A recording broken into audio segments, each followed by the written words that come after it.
Assalamualaikum warahmatullahi wabarakatuh. Halo para pendengar setia Cherry Mist, selamat datang kembali di channel kami. Pada malam ini, kami akan membawa kalian ke dalam sebuah kisah yang penuh dengan kengerian dan misteri. Siapkan diri kalian untuk mendengarkan cerita yang akan membuat bulu kuduk kalian berdiri. Inilah kisah tentang teror malam di kuburan, kisah nyata penjual sate keliling.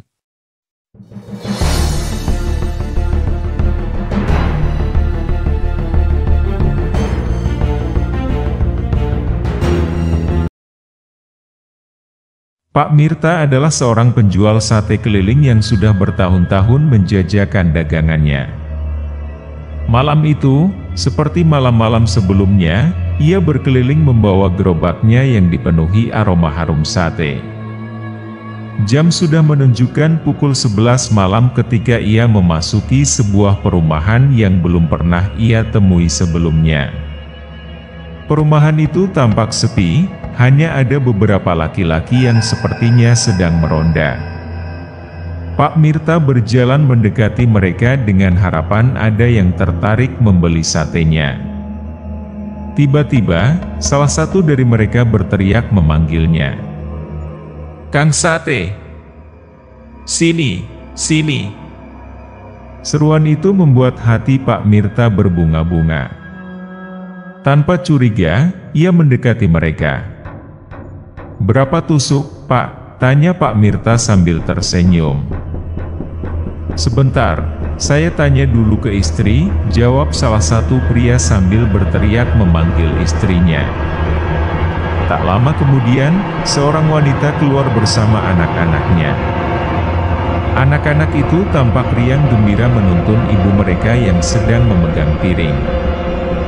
"100 tusuk, Pak," pesan wanita itu kepada Pak Mirta. Pak Mirta segera menyiapkan satenya dan mulai membakar. Beberapa saat kemudian, sate pun matang dan disimpan di piring untuk dibumbui dengan bumbu kacang. Namun, wanita itu melarangnya. "Jangan pakai bumbu, Pak," kata wanita itu dengan suara yang tiba-tiba berubah menjadi melengking. Pak Mirta yang tidak menyadari perubahan itu pun mengiyakan dan siap menyerahkan sate. Saat itulah keanehan mulai terjadi. Piring yang dipegang wanita itu berubah menjadi sebuah daun jati yang besar, namun layu sehingga sate-sate yang ada di atasnya tumpah. Ketika Pak Mirta hendak memungut sate yang jatuh, ia melirik ke arah wanita dan anak-anaknya. Penampilan mereka berubah. Yang tadinya memakai daster tidur yang bersih, kini wanita itu mengenakan jubah putih yang lusuh, rambutnya berantakan, dan matanya memancarkan tatapan kosong yang menyeramkan. Anak-anak yang tadinya tampak riang gembira kini berubah menjadi sosok-sosok kecil dengan wajah pucat dan mata hitam legam. Wajah mereka dipenuhi luka-luka menganga yang membusuk, meneteskan cairan kental berwarna kehitaman. Pak Mirta terdiam kaku, tubuhnya membeku oleh ketakutan yang luar biasa. Jantungnya berdetak kencang, seolah ingin melompat keluar dari dadanya. Bau anyir yang menyengat tiba-tiba menyeruak di udara, membuatnya merasa mual. Dia merasakan tubuhnya menjadi berat, seolah ada sesuatu yang menahan langkahnya. Kakinya seperti terikat oleh rantai tak kasat mata, sementara udara di sekitarnya terasa semakin dingin dan menyesakkan. Anak-anak itu mulai mendekatinya, langkah mereka tak beraturan dan suara seretan kaki mereka mengirimkan getaran ketakutan melalui tulang-tulangnya. Suara tawa mereka berubah menjadi desahan seram yang bergema di telinganya. Setiap kali mereka mendekat, bau anyir semakin kuat, menusuk hidung dan membuat perutnya terasa mual. Pak Mirta ingin berteriak, tetapi suaranya tertahan di tenggorokan. Keringat dingin mengalir di pelipisnya, dan pandangannya mulai kabur. Sosok wanita itu kini berdiri di depan Pak Mirta, dengan senyum menyeramkan yang memperlihatkan gigi-gigi kuning berlumuran darah. Pak Mirta berusaha menggerakkan kakinya, tetapi seakan-akan tanah di bawahnya berubah menjadi rawa yang menghisap. Ia merasa jantungnya seakan-akan diremas oleh tangan tak terlihat, menambah rasa sakit yang tak tertahankan. Tiba-tiba, Pak Mirta mendengar suara aneh di belakangnya. Ia menoleh dan melihat para bapak ronda tadi telah berubah menjadi beberapa pocong yang sangat menyeramkan. Wajah mereka membusuk, mata hampir keluar dari rongganya, dan kain kafan yang sangat lusuh dan berdarah masih basah. Bau anyir luar biasa menyebar di sekitar mereka. Pocong-pocong itu mendekati Pak Mirta sambil mengeluarkan suara-suara aneh, seperti erangan dari neraka. Pocong-pocong itu bergerak dengan lompatan-lompatan kecil, tetapi langkah mereka terasa begitu berat di hati Pak Mirta. Setiap lompatan membawa mereka semakin dekat, dan suara-suara aneh itu semakin keras, seperti jeritan jiwa-jiwa yang tersiksa. Pak Mirta merasakan kepanikan yang semakin memuncak. Ia mencoba berlari, tetapi tubuhnya terasa semakin berat, seolah-olah diikat oleh rantai tak terlihat. Pak Mirta terperanjat dan berusaha melarikan diri. Namun, langkah kakinya terasa semakin berat. Di saat itulah, ia merasakan sentuhan dingin di bahunya. Ia menoleh dan melihat sosok wanita tadi dengan senyum menyeramkan. Sosok kuntilanak itu mengeluarkan tawa yang melenting tajam di telinga Pak Mirta. Jari-jari keriput dengan kuku tajam hampir menyentuh kulitnya. Tiba-tiba, suasana di sekitarnya berubah drastis.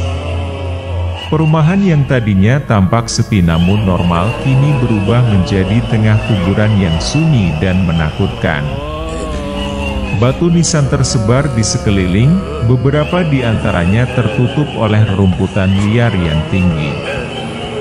Kabut tebal mulai menyelimuti tempat itu, membuat pandangan Pak Mirta semakin terbatas. Pohon-pohon besar dengan cabang-cabang yang melengkung seperti tangan tengkorak berdiri tegak di sekitar kuburan, menambah kesan menyeramkan. Bayangan pocong-pocong itu semakin mendekat, lompatan mereka kini terdengar seperti dentuman keras yang memecah keheningan malam. Bau anyir yang semakin menyengat membuat Pak Mirta hampir tidak bisa bernapas. Suara erangan mereka menggema di seantero kuburan, menciptakan harmoni mengerikan yang membuat bulu kuduknya berdiri. Pak Mirta merasakan kepanikan yang semakin memuncak. Tubuhnya terasa semakin berat, seolah-olah diikat oleh rantai tak terlihat. Kuntilanak itu tertawa melengking, suara tawanya memantul di antara nisan-nisan, membuat suasana semakin mencekam. Pak Mirta melihat jari-jari keriput dan kuku tajam yang hampir menyentuhnya. Sentuhan dingin dari wanita itu membuat darahnya membeku. Keringat dingin mengalir di pelipisnya, matanya berusaha mencari jalan keluar, tetapi yang terlihat hanya kegelapan dan bayangan-bayangan menyeramkan. Di tengah kepanikan, Pak Mirta melihat anak-anak kecil yang sebelumnya berubah menjadi sosok-sosok menyeramkan. Mereka mulai berlari mengelilinginya dengan kecepatan yang tidak wajar. Langkah kaki mereka tidak terdengar, namun kehadiran mereka menciptakan aura mencekam yang menambah rasa takut Pak Mirta. Anak-anak itu tertawa dengan suara yang melengking. Suara tawa mereka seperti jeritan setan yang menyayat telinga. Mereka berlari semakin cepat, membentuk lingkaran yang semakin mengecil di sekitar Pak Mirta. Wajah mereka yang pucat dengan luka menganga semakin jelas terlihat. Mata hitam lega mereka menatap tajam ke arah Pak Mirta. Bau busuk dari luka-luka mereka semakin menyengat, membuat Pak Mirta hampir tidak bisa bernapas. Ia merasa seperti terperangkap dalam pusaran kengerian yang tak berujung. Pak Mirta berusaha berlari, tetapi setiap langkahnya terasa semakin berat. Kakinya seperti terjebak dalam lumpur kental yang menariknya ke bawah. Ia merasakan napasnya semakin sesak, dadanya terasa sesak oleh rasa takut yang tak terkendali. Dalam keputusasaan, ia mencoba melepaskan diri dari bayangan menakutkan yang terus memburunya. Kuntilanak itu mendekatkan wajahnya, senyumnya semakin lebar dan menyeramkan. Tawa melengking itu kembali terdengar, lebih keras dan lebih mengerikan. Seolah-olah berasal dari kedalaman neraka. Pak Mirta merasakan dunia sekelilingnya berputar, kepalanya pusing dan pandangannya mulai kabur. Dalam ketakutan yang luar biasa, ia merasakan tubuhnya semakin lemah dan perlahan-lahan jatuh ke tanah yang dingin dan basah. Pak Mirta terjatuh dan hilang kesadarannya. Dunia sekitarnya berubah menjadi gelap, hanya suara-suara menyeramkan dari kuntilanak, pocong-pocong, dan anak-anak kecil yang terus menggema di kepalanya. Rasa takut yang luar biasa membuatnya terjatuh tak berdaya, dan akhirnya pingsan di tengah kegelapan malam yang mencekam. Saat malam berangsur pagi, suara azan subuh terdengar lembut di kejauhan, memecah keheningan yang menakutkan. Suara itu seperti panggilan dari dunia nyata yang membangunkan Pak Mirta dari pingsannya.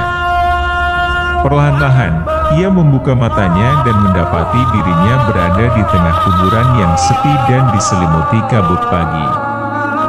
Pak Mirta merasakan tubuhnya masih gemetar karena ketakutan yang baru saja dialaminya.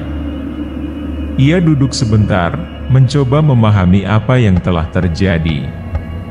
Pandangannya tertuju pada gerobak sate yang tergeletak di dekatnya, namun rasa takut yang masih mengguncangnya membuatnya tidak berani mendekat. Ia merasa harus segera meninggalkan tempat itu. Dengan sisa-sisa tenaganya, Pak Mirta berdiri dan mulai berlari meninggalkan gerobak satenya. Kakinya yang lemah hampir tak bisa menopang tubuhnya, tetapi ketakutan memberikan dorongan luar biasa untuk terus berlari. Ia tidak lagi memikirkan gerobaknya, yang terpenting baginya adalah keluar dari kuburan yang menyeramkan itu. Setiap langkah yang diambilnya semakin menjauhkan dari bayangan-bayangan mengerikan yang tadi menghantui. Hembusan angin pagi membawa aroma segar yang perlahan menggantikan bau anyir yang menyiksa hidungnya semalam. Pak Mirta terus berlari tanpa henti hingga akhirnya ia melihat jalanan yang familiar, tanda bahwa ia sudah dekat dengan pemukiman.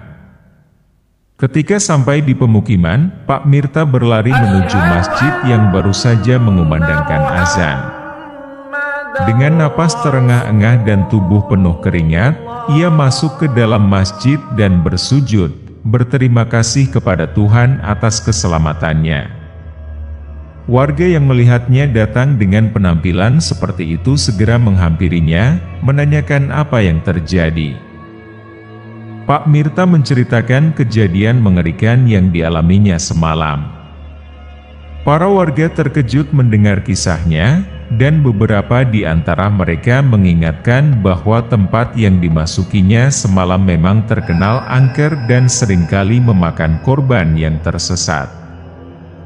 Mereka semua sepakat menyarankan Pak Mirta untuk tidak pernah berkeliling hingga larut malam dan menghindari daerah tersebut. Sejak malam itu, Pak Mirta tak pernah lagi berjualan hingga larut malam. Kenangan mengerikan yang dialaminya akan terus menghantuinya, menjadi pelajaran berharga tentang bahaya yang mungkin mengintai di kegelapan malam. Terima kasih telah mendengarkan cerita Teror Malam di Kuburan, kisah nyata penjual sate keliling, bersama Cerimis. Kami harap kisah ini memberikan pengalaman mendebarkan bagi kalian semua. Ingatlah, di setiap perjalanan malam yang sepi, selalu ada sesuatu yang tak terduga menunggu. Tetap waspada dan jangan lupa untuk selalu mendengarkan Cherry Mist untuk cerita-cerita horor lainnya.